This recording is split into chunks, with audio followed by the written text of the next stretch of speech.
บทกาบฤดูกาลบ้านเฮาประเทศข้อยเอิ้นชื่อเมืองลาว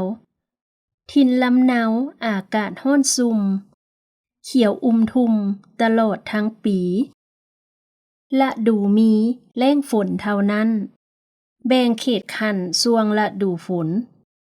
รอบเวียนวนเริ่มต้นเดือน5เสียงฝนฟ้าดังทั่วทุกหม่องเสียงเขียดห้องเนื่องนั้นเดือน6ฝนโหยตกเดือน7ฝนลินนกแอวบินไล่กินเมงไม้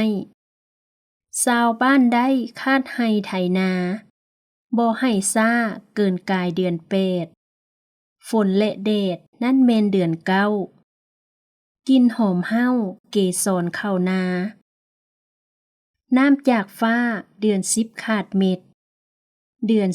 11ฤดูบอกแจ้งฤดูแล้งคืนสั้นวันยาวอากาศหนาวแม่นเดือน12หนาวทุกหม่องฮอดต้นเดือน3ซื่นทุกยามซุ่มยินเห็นกว้างเสียงแมงง่วงกลางวานไปไกลสุขซื่นใจเสียงแมงอีแลกอายอุ่นแดดท้ายฤดูแล้งหมายบอกแจ้งว่าแม่นเดือน4แต่ละปีหมุนเวียนเคลื่อนย้ายขวาหาซ้ายตามวงโคจรความแน่นอนรอบ1ปีถ้วนฤดูล้วนแต่ได้เปลี่ยนแปลงมวลหมู่แมงดินฟ้าอากาศเป่าประกาศบอกฤดูกาล